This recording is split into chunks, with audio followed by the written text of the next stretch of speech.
Buenísimo, bueno, hola a todos, hola a todos.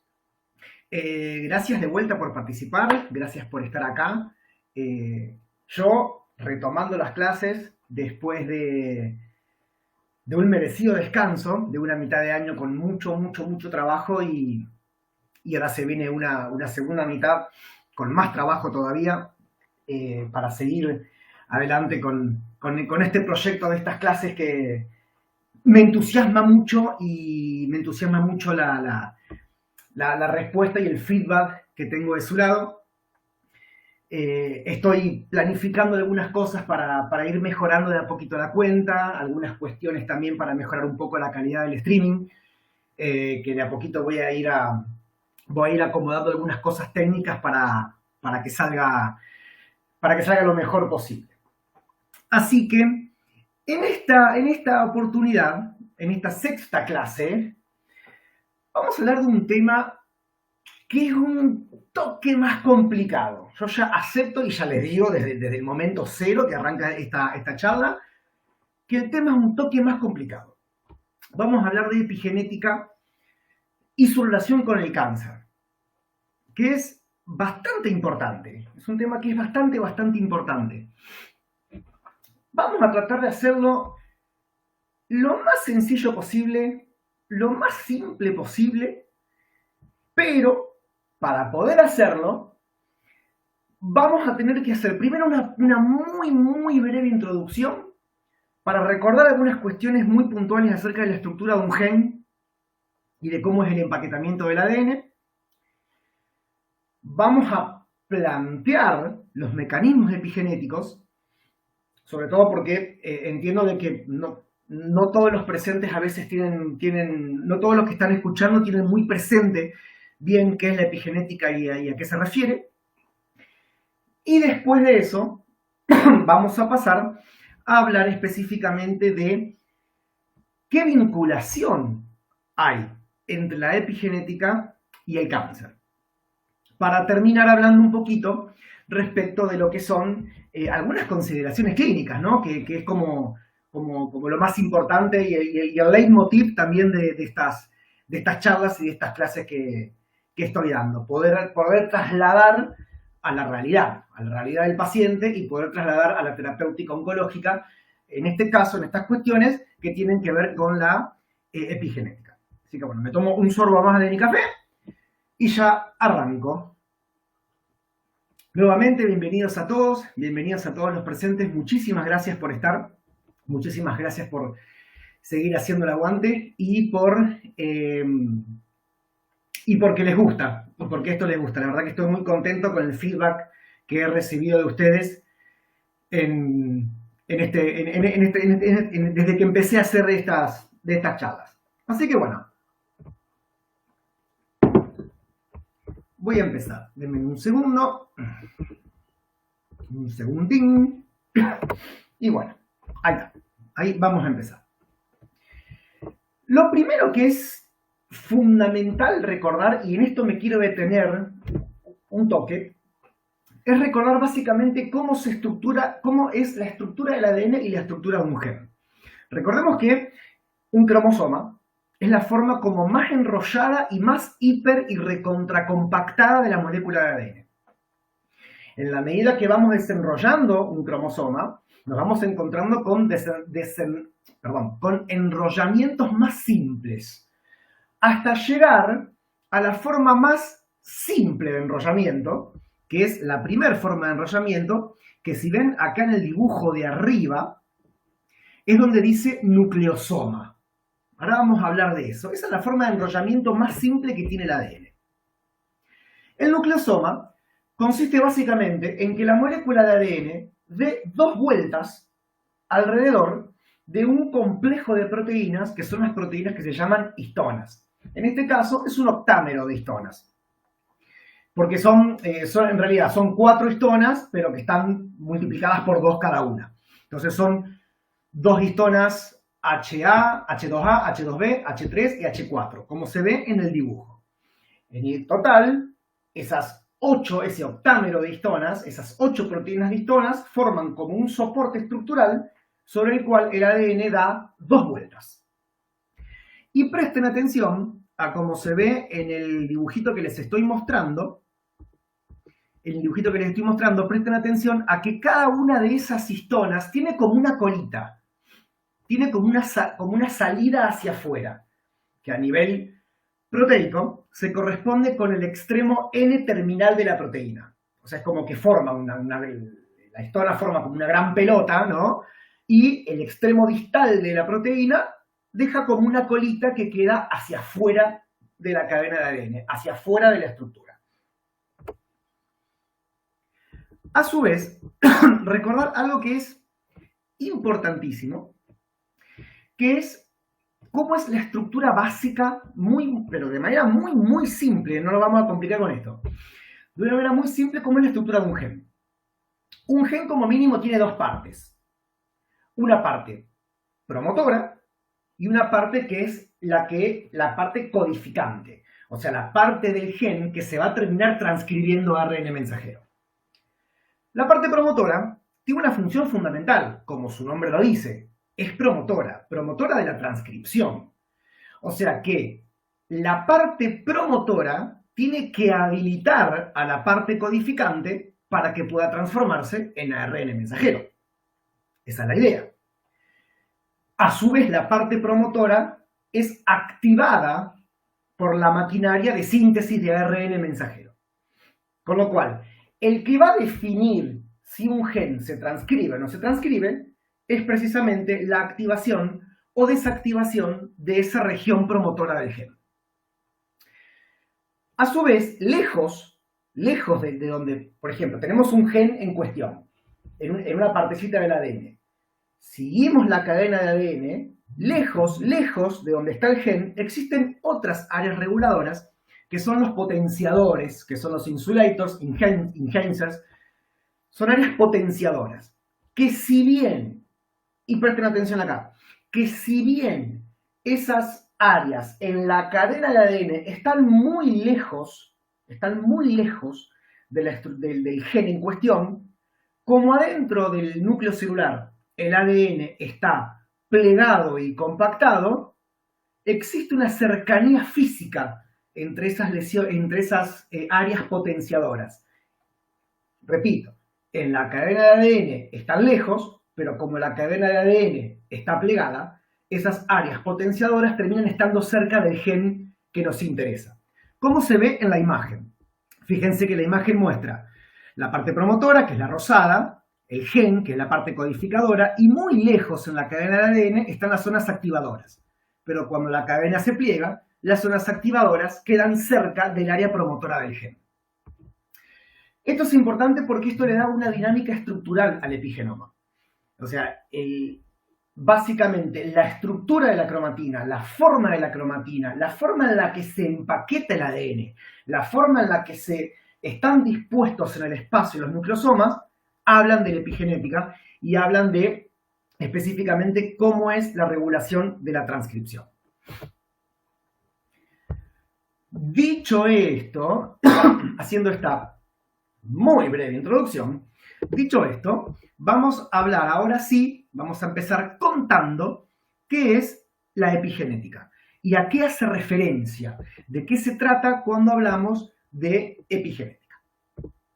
Bien, cuando el término parece, cuando hablamos de epigenética, si hablamos descomponemos la palabra de manera muy coloquial, significaría lo que está por encima de la genética.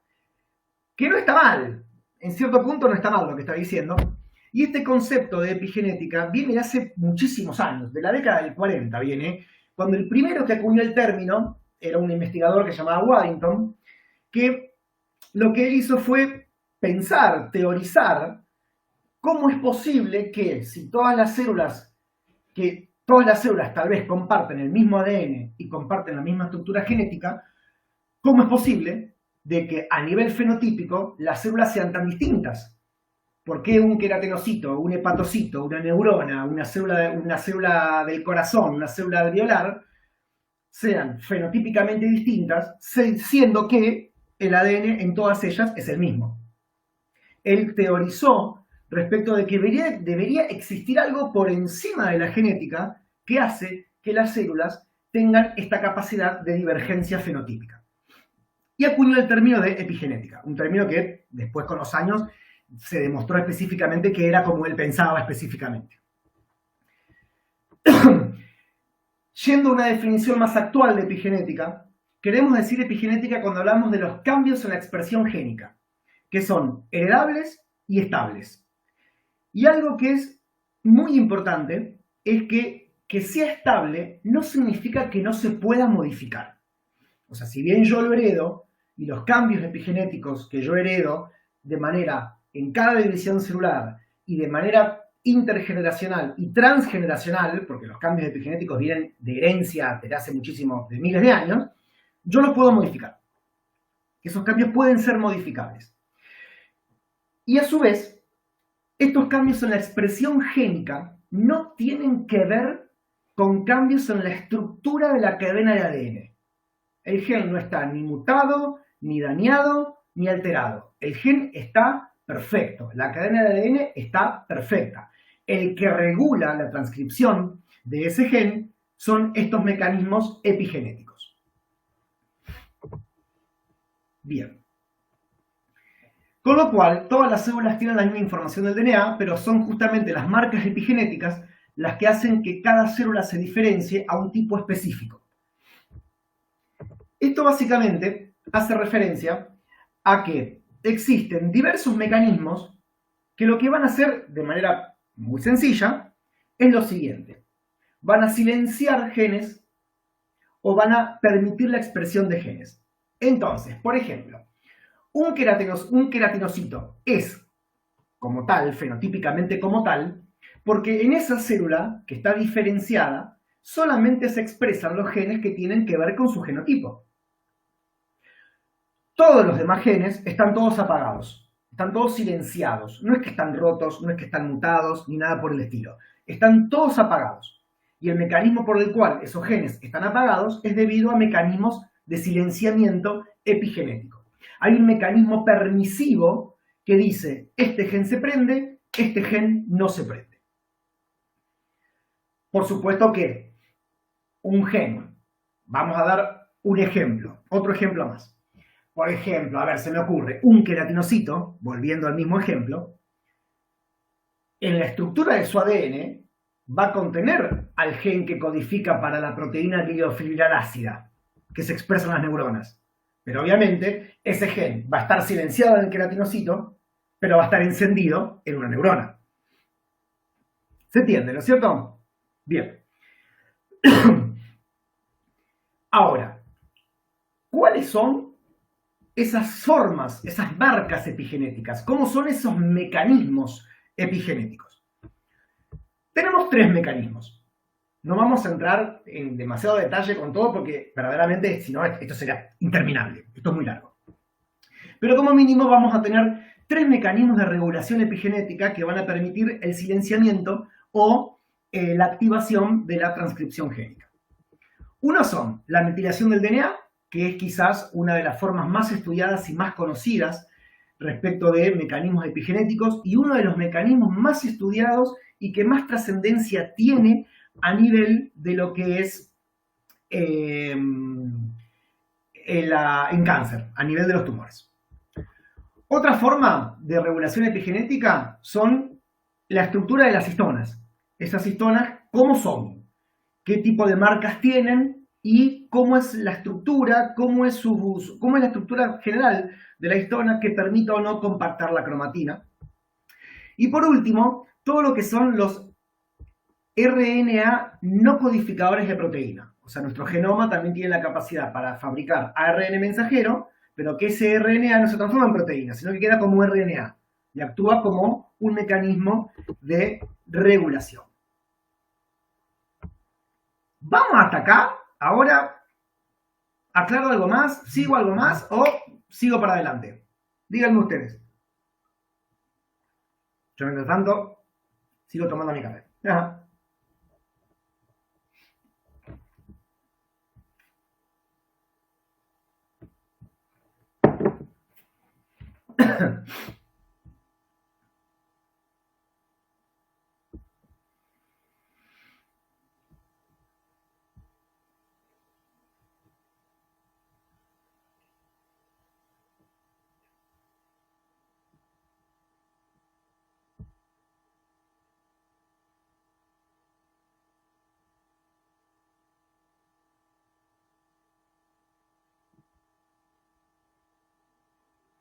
Todo bien, sigamos por mí, dice Julia, perfecto.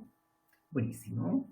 Buenísimo, buenísimo. Les recuerdo que hay un desfasaje, porque yo estoy haciendo esto por streaming y el streaming va más rápido que el vivo de Instagram. Entonces queda como un desfasaje de tiempo en el cual yo los voy a quedar mirando, como ahora, hasta que ustedes escuchan lo que yo les estoy preguntando.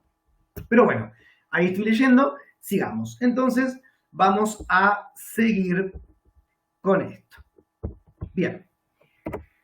Entonces, ¿qué significa la metilación del DNA? Básicamente es introducir un grupo metilo en las citocinas, en la posición 5 de las citocinas. Pero la citosina que se metila no es cualquier citosina, sino que es la citosina que siempre va al lado de una guanina. O sea, áreas CG. Siempre como tenemos un par CG, ese es el que se metila. Y a su vez, no solamente se metila cualquier CG, sino que hay zonas del ADN que son muy ricas en CG, en esas islas que se llaman islas CPG, que son esas islas ricas en citosina guanina, en repeticiones citosina guanina, en donde hay una gran cantidad de secuencias repetidas CG en la región promotora. En la región promotora de los genes. Eso que habíamos dicho al principio, la parte promotora es la que habilitaba a la parte codificante del gen para que se transcriba en proteína. Básicamente entonces, un ADN metilado es agregar una marca, un metil, un CH3, en las citocinas contiguas a una guanina. ¿Qué implicancia funcional tiene esto? Que si, por ejemplo, las islas CPG de la región promotora no están metiladas, la transcripción génica está habilitada. Mientras que las islas CPG están metiladas, las islas CG de la parte promotora están metiladas, la transcripción está reprimida. Entonces, de manera muy simple, cuando hablamos de metilación del DNA, estamos hablando de metilación de la región promotora del gen, estamos queriendo decir que metilación es igual a silenciamiento de la transcripción. De hecho, los mecanismos de impronta y los mecanismos por los cuales los genes están apagados en la gran mayoría de los tejidos es por este mecanismo de metilación del DNA. Otro mecanismo epigenético es la modificación de las histonas. ¿Se acuerdan de que cuando yo les mostraba la imagen del nucleosoma, que le mostraba las bolas de histonas, el octámero de histonas, con esas colitas al final? Bueno, esas colas de las histonas sufren modificaciones todo el tiempo. Así como existen marcas de metil en las citocinas del ADN, existen marcas de metilación, de acetilación, de fosforilación, de carbonilación, miles de marcas que se dan en esas colas de histonas. Dependiendo la marca que se genere en las colas de histonas, la cromatina se va a compactar o la cromatina se va a relajar. Cuanto más relajada esté la cromatina, más habilitada va a estar la transcripción de genes. Y cuanto más compacta esté la cromatina, no va a estar permitida la transcripción de los genes. ¿Cómo funcionan estas marcas? Igual que como en el ADN. Vieron de que acá, por ejemplo, en esta imagen que les estoy mostrando, se ve, por ejemplo, acá, en la arriba de todo, histona H3. Y toda la cola de histonas, todas esas letras se corresponden con los diferentes aminoácidos que forman parte de la cola de la histona. Argininas, lisinas, triptófano, glicinas de vuelta, hay de todo. Cada uno de estos aminoácidos recibe una marca posttraduccional. Una marca de acetilación, una marca de metilación, una marca de glicosilación. Existen diferentes marcas. Dependiendo de la cantidad de marcas y las formas de las marcas, se establece lo que se llama un código de histonas. Y el código de histonas es precisamente el que va a permitir la compactación o la relajación de la cromatina, como les dije previamente. Esto por supuesto que no funciona todo aislado, sino que funciona todo en conjunto. La metilación del ADN sumado a las modificaciones de las histonas y las variantes de las histonas van a generar un patrón de modificaciones químicas en la estructura del nucleosoma que van a permitir o no la expresión de los genes. Estas modificaciones en conjunto se llaman modificaciones remodeladoras de la cromatina. Y en líneas generales, esto después aplica para cada tejido en particular, y cuando hablemos de cáncer, para cada tipo de tumor en particular, va a tener su patrón epigenético particular. Pero en líneas generales existen algo muy general que son un código de activación epigenético, un código epigenético de activación, de transcripción, que por ejemplo, un gen va a estar habilitado a transcribirse cuando las islas CPG no están metiladas, cuando las histonas están acetiladas o están trimetiladas, ciertas partes de la cola de histonas. Mientras que un código de silenciamiento génico es meter marcas en el ADN, como por ejemplo, hipermetilar las islas CPG, desacetilar las histonas, demetilar la cola de histonas. Todo esto trabaja en conjunto. Por eso, esto es en líneas generales. Hay un código de activación génica y un código de represión de la transcripción. Como vimos hasta recién, a ver, déjenme un segundo. Por supuesto que todo esto está en un perfecto equilibrio. O sea, esto es, como yo les dije, si bien estas modificaciones genéticas son heredables y son estables, no significa que no sean modificables.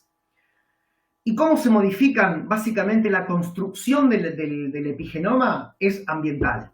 Lo que comemos, lo que tomamos, las infecciones que hemos tenido, los tóxicos, los fármacos que hemos consumido, el humo del tabaco, la contaminación ambiental, la luz ultravioleta, son los principales diseñadores del vestido epigenético, de la construcción del epigenoma. Con lo cual, siempre hay un equilibrio dinámico permanente entre una cromatina abierta y una cromatina cerrada, una permisividad de la transcripción, una represión de la transcripción, como muestra la imagen que estamos viendo arriba, como una especie de balanza entre los mecanismos epigenéticos que facilitan la transcripción y los mecanismos epigenéticos que la inhiben. Bien. Y por último, importante, ahora, ¿quién hace esas? ¿Quién mete esas marcas? ¿Quién escribe el genoma, las marcas epigenéticas? Por ejemplo, ¿quién metila? ¿Quién mete el metilo en la citosina? ¿Quién mete el acetilo en la cola de la histona? Enzimas. Esas enzimas, por supuesto, son proteínas, con lo cual esas proteínas están codificadas por el ADN. Significa de que la regulación final de cómo funciona la epigenética tiene que ver con justamente el ADN. Son proteínas que nacen de ahí. Vos tenés proteínas que meten marcas epigenéticas, por ejemplo, las proteínas que metilan las islas CPG, que acetilan las histonas, son lo que se llaman proteínas escritoras o proteínas writers. Son proteínas que escriben las marcas epigenéticas. Después tenemos las proteínas que hacen lo contrario, las que sacan las marcas epigenéticas, las que demetilan, desacetilan, son las proteínas borradoras o proteínas erasers. Y después, por supuesto, para que esto tenga una funcionalidad final, alguien tiene que interpretar las marcas epigenéticas. Porque no es solamente que metilo y se apaga la transcripción. Si metilo y se apaga la transcripción es porque existe otro grupo de proteínas que leen las marcas epigenéticas y son los que deciden si la cromatina se compacta o se relaja y se permite la transcripción. Esas proteínas que leen las marcas epigenéticas son justamente las proteínas lectoras o proteínas readers. El interjuego entre todas esas proteínas son las que van generando los diferentes perfiles epigenéticos en cada tejido y fundamentalmente, para lo que nos importa a nosotros, en cada tumor. Bien. Y por último, ahora sí, existe un mecanismo bastante peculiar de regulación epigenética que se llaman los microARN. ¿Qué son los microARN? Son pequeñas moléculas de ARN, de ARN mensajero, llamémosle mensajero, que no llega a transformarse a proteína, sino que son genes que codifican para ARN, pero esos ARN nunca se transforman en proteína, sino que esos ARN se van modificando, se doblan, se pliegan, se cortan, hacen un montón de cosas, hasta que queda una pequeña moleculita de ARN entre 21 y 27 nucleótidos que lo que hace tiene una unión complementaria con los ARN mensajeros que codifican para proteínas. Entonces, tenemos distintos, por ejemplo, tenemos distintos microARN con distintas funciones. Por ejemplo, tengo un ARN mensajero al cual se le puede unir, o sea, un ARN mensajero que codifica para proteína. Se le puede unir un microARN y con la unión de ese microARN pueden pasar dos cosas. Que ese ARN mensajero se traduzca a proteína, que se facilite la traducción a proteína, o que ese ARN mensajero no se traduzca nunca a proteínas. Entonces queda ahí, queda en el medio. Queda el ARN mensajero que se inhibe y después se corta y se rompe. Porque el microARN inhibió la transcripción, mejor dicho, inhibió la traducción a proteína debido a que el microARN se le unió. Hay microARNs que pueden funcionar para varios ARN mensajeros y lo que sí se ha demostrado es que existen una enorme cantidad de microARN que están sobreregulados en muchos tipos de tumores diferentes. Con lo cual, llegamos a lo que nos interesa a todos a nosotros, que es hablar específicamente de epigenética y cáncer. ¿Cómo vamos hasta ahora? Vamos bien. Yo termino esto. Ya está re frío esto, pero bueno, vamos hasta esto.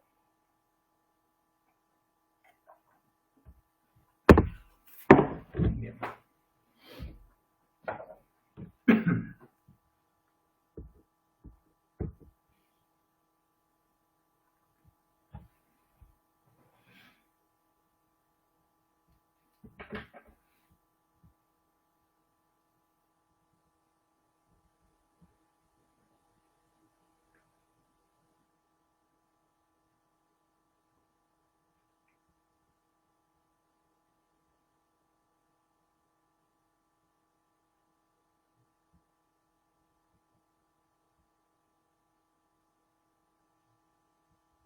Bien, vamos bárbaro, buenísimo.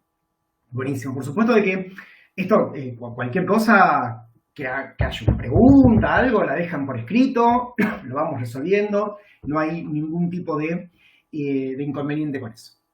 Pero bueno, entonces, ahora sí, vamos a lo que a los cines que nos interesa a nosotros, que hasta recién todo esto fue una introducción. Fue toda una introducción para poder llegar a lo que nos interesa, que es hablar de epigenética y cáncer. Bien, cuando hablamos de epigenética y cáncer, también sabemos que los tumores tienen la capacidad para alterar y cambiar su perfil epigenético. Les doy un ejemplo muy simple. Si hay algún patólogo presente, quizás me puede avalar lo que les estoy diciendo. Muchas veces nosotros tenemos ciertos tipos de tumores que adquieren fenotipos de otro lugar. Por ejemplo, tenemos tumores de colon o tumores gástricos que tienen una morfología celular hepatoide. O tenemos carcinomas neuroendocrinos con distintas morfologías celulares. Todos esos cambios morfológicos normalmente se dan porque se producen cambios epigenéticos. De hecho, hasta inclusive hay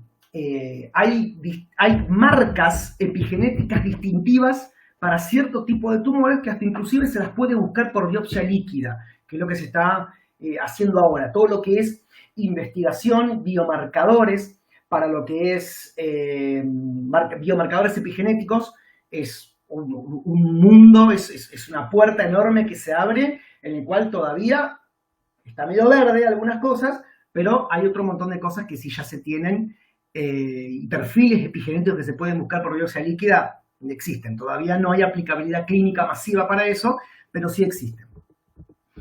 El cáncer es una enfermedad con una gran variedad de alteraciones epigenéticas y de manera, insisto con este concepto, esto es muy general, debido a que, como les dije, así como cada tejido tiene su perfil epigenético particular, imagínense cada tumor. puede tener uno, dos o tres o varios perfiles epigenéticos particulares. Pero de manera general, todos estos mecanismos que yo le conté, de estos mecanismos epigenéticos, todos se pueden ver alterados en cáncer. Puede haber alteraciones de la metilación, alteraciones de las modificaciones de las histonas y puede haber alteraciones en los microRNAs. A nivel de lo que es la metilación del DNA, hay dos formas de metilación aberrante. Uno lo que es la hipometilación global y otro es la hipermetilación selectiva de genes supresores tumorales. Acá más o menos estas dos cositas ya me están indicando lo que está pasando y yo ya puedo inferir qué es lo que puede, por lo que estuvimos viendo hasta ahora, yo ya puedo inferir qué pasa si tengo hipometilación global del DNA.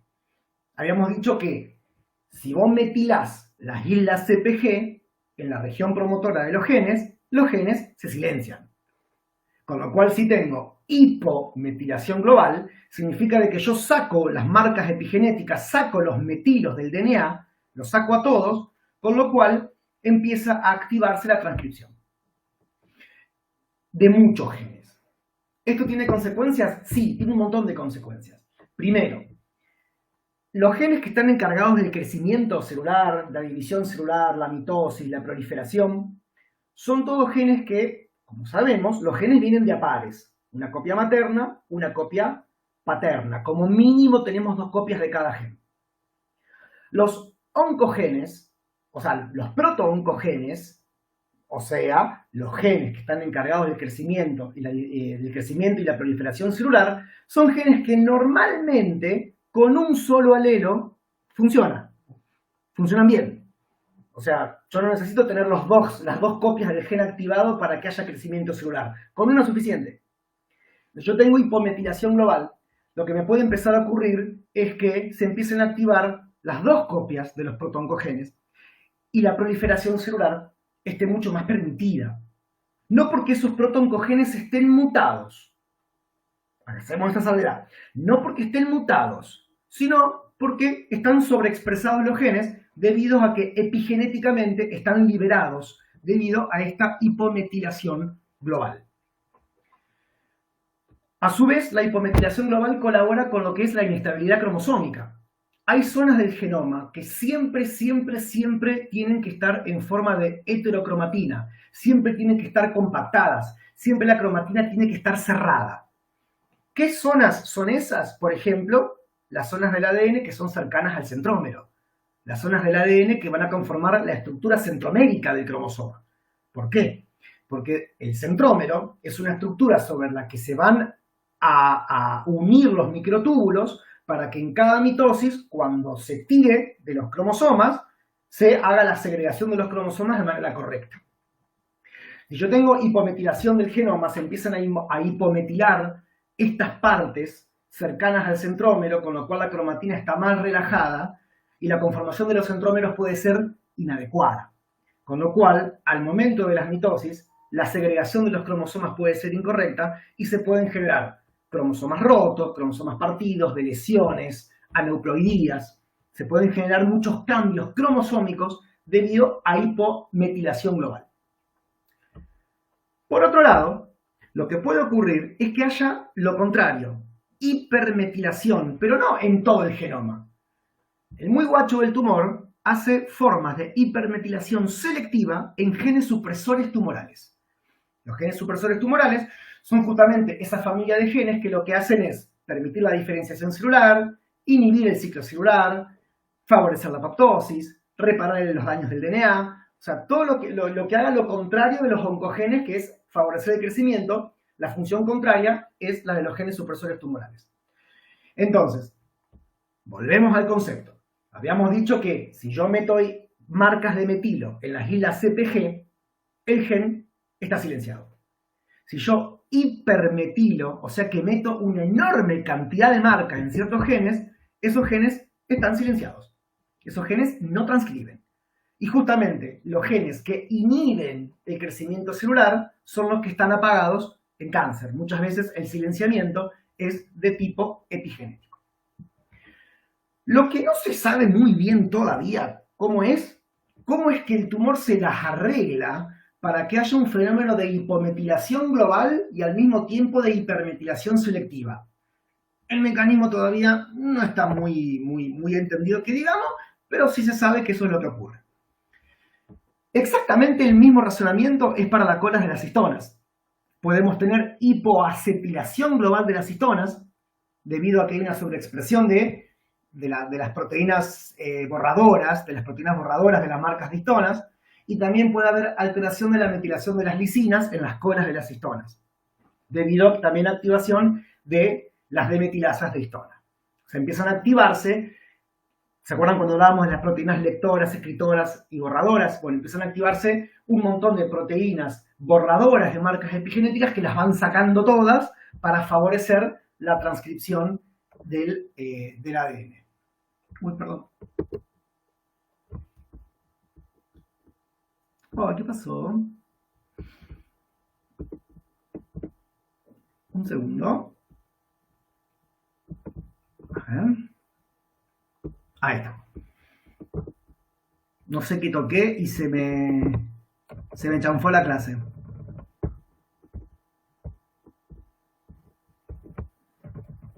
A ver, ustedes díganme si se vuelve a ver bien. Tuve un pequeño inconveniente acá. Aberrantes. Bien.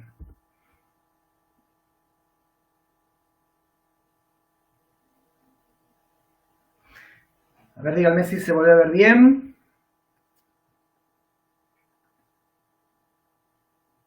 Eso porque ustedes, claro, no me ven a mí, pero yo estoy moviendo las manos todo el tiempo y toco las teclas. Siempre me mando cagada con estas cosas.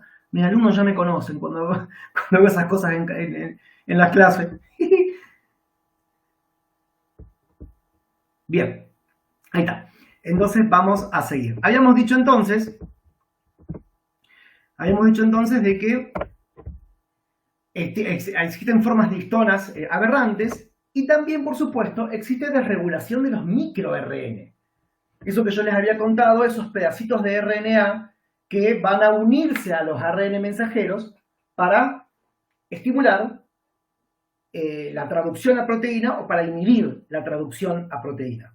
Entonces pueden pasar lo siguiente, pueden empezar a fabricarse un montón de oncomers, se llaman, un montón de oncomers que lo que van a hacer es justamente targetear el ARN mensajero de los genes supresores tumorales. Está, listo. Con lo cual el gen va a estar intacto, se va a transformar en ARN mensajero, pero como hay tantos microRNs reguladores de los genes supresores tumorales, los genes supresores tumorales van a estar silenciados y no se van a poder transcribir. Así como también disminuye la expresión de microRNs que tienen como target los oncogenes. Esto es así. No se sabe a ciencia cierta cómo lo hace, pero la cosa es que lo hace. Y de hecho está descrito que hay perfiles de microRN para distintos tipos de tumores. Por ejemplo, para melanoma está recontra estudiado los distintos perfiles de microRN que tiene. Independientemente que después esto, la parte de lo que es microRN trasladado a la clínica, todavía no tenemos nada para eso, pero sí se sabe que hay perfiles de microRN específicos para distintos tipos de tumor. Y llegando al final, vamos a hablar de algunas consideraciones clínicas, que es lo importante, ¿no? El objetivo principal de todo esto es poder llevar todos estos conocimientos a la práctica clínica.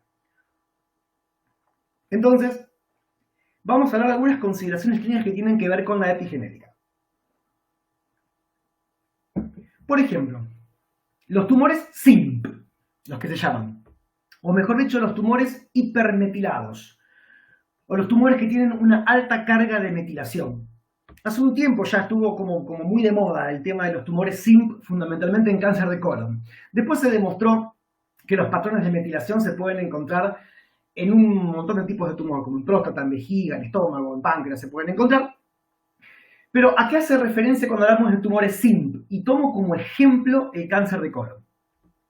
Los tumores SIMP hace referencia a lo que es la metilación de las islas CPG. Forma parte de una forma de tumores que se caracterizan justamente porque tienen un estado de hipermetilación selectiva de los genes supresores tumorales. El caso más común, o mejor dicho, no es más común, el caso que nos es más familiar, porque hasta inclusive lo podemos estudiar a través de diferentes metodologías, es los tumores hipermetilados del cáncer de colon. Nosotros sabemos que en cáncer de colon, por ejemplo, tenemos dos vías genéticas. La vía clásica, mutación del gen APC, bla, bla, bla, bla. Esa no importa. Y la mutación y las alteraciones de la vía serrata, que son generalmente los tumores en gente más joven, pobremente diferenciados, con mucha infiltración linfocitaria, y que tienen alteración de las proteínas MMR, que son las proteínas de la reparación de los errores de emparejamiento, que es lo que buscamos, inestabilidad microsatelital.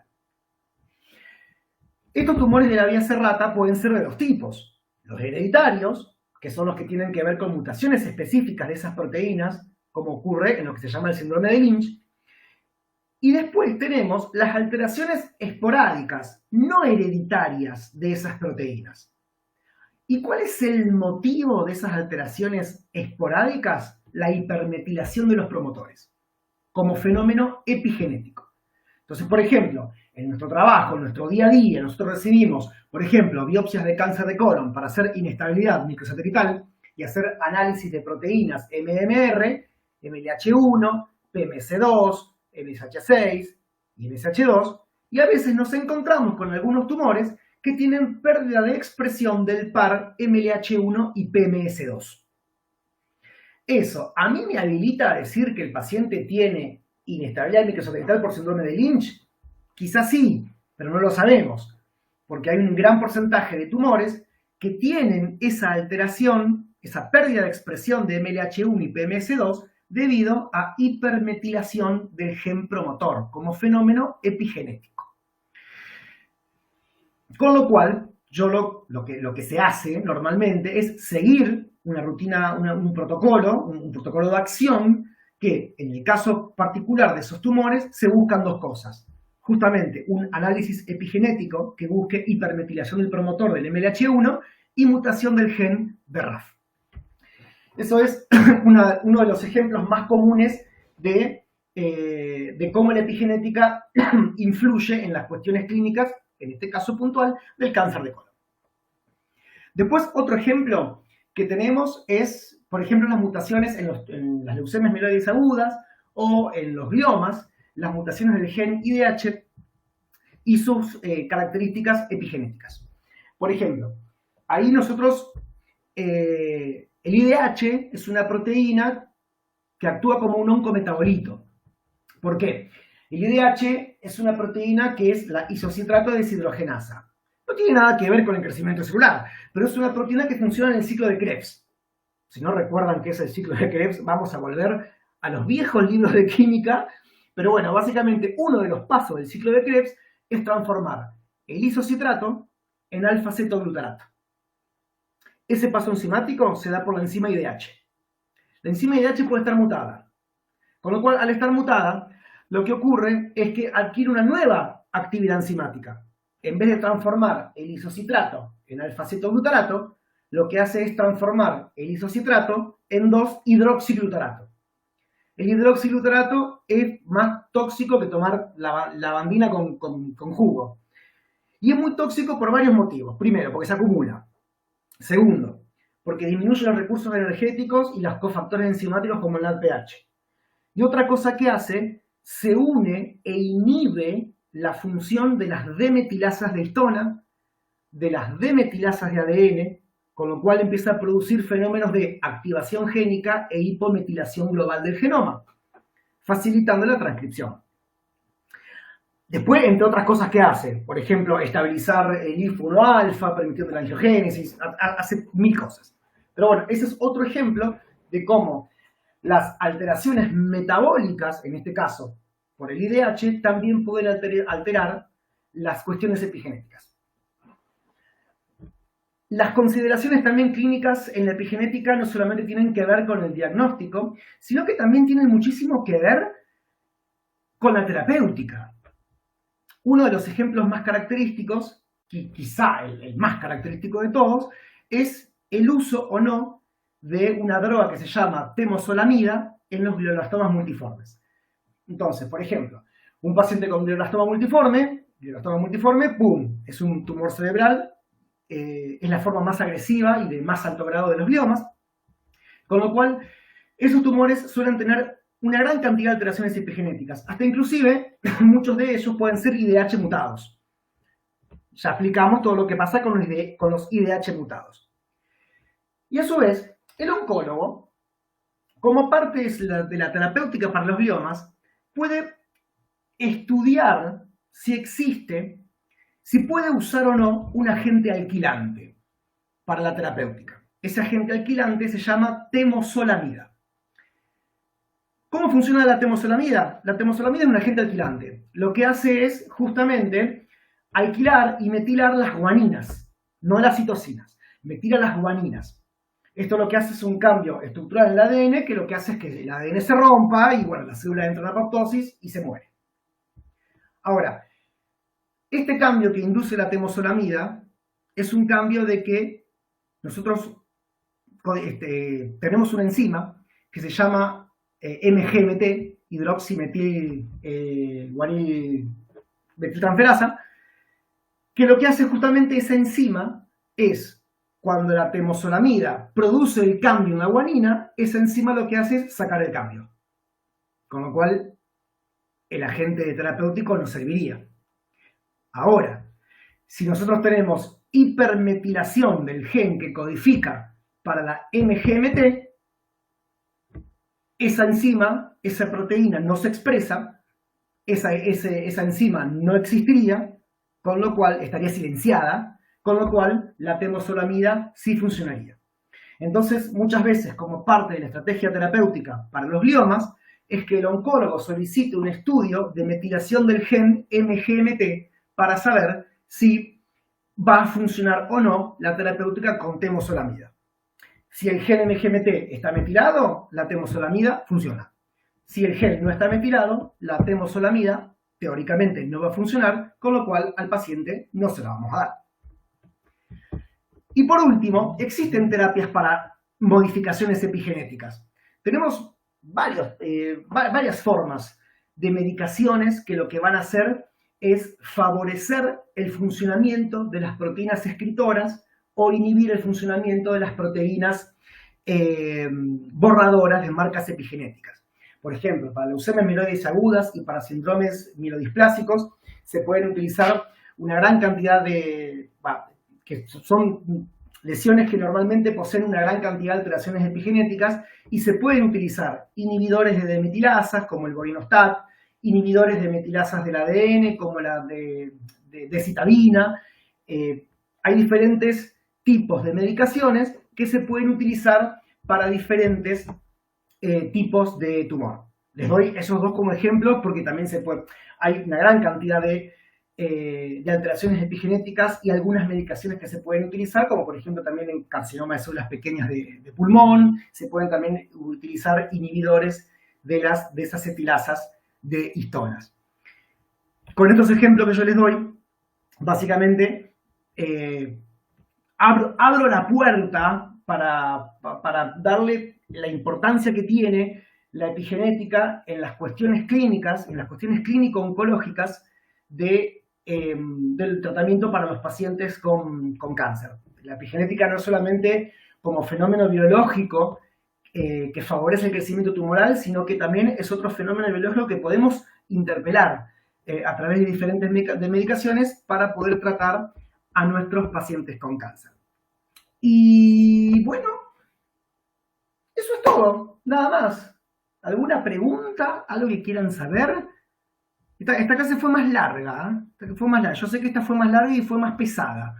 Pero bueno, díganme, ¿alguna pregunta? ¿Les gustó? ¿Les sirvió? Fundamental. Y por supuesto de que este enlace después los voy a estar subiendo a YouTube. Tuve un inconveniente ahí. Con la clase pasada, con la clase número 5, tuve un inconveniente de que no me quedó grabada la clase en el Instagram, con lo cual no pude recuperar el video, por eso en ningún momento subí un enlace a la gente del grupo de WhatsApp, no le subí ningún enlace para que lo vean, porque no pude recuperar la clase. Interesantísimo, gracias, muy dinámica la clase. Gracias, gracias, gracias, gracias. Cualquier pregunta, cualquier duda, cualquier cosa que tengan, me pueden escribir por mensaje directo, me pueden escribir por el Instagram, respondo dudas, consultas, no tengo ningún inconveniente. Próximamente voy a estar lanzando mi membresía con el curso completo de biología molecular del cáncer. Me está costando un poco hacerlo porque tengo tanto laburo que me está costando un montón ponerme con el tema de la grabación del curso, pero ya lo tengo armadito ya y próximamente va a salir. En la medida que yo vaya sacando cosas y vaya armando los módulos del curso, yo ya los voy a ir ofreciendo para que esté disponible para todos. Así que bueno, eso es todo lo que tengo para decir. Si no hay ninguna duda, si no hay ninguna consulta, los abandono. Gracias, Paola. Gracias, gracias, gracias. Gracias, Paula. Gracias, Vani. Gracias a todos entonces a todos por estar, a todos por participar, a todos por seguir haciendo el aguante en esta locura que se me ocurrió de hacer vivos por Instagram. A mí nomás se me ocurre. Así que, bueno, gente, les mando un abrazo grande. Gracias nuevamente a todos y nos estamos viendo para la próxima clase. Muchas gracias. Chau, chau.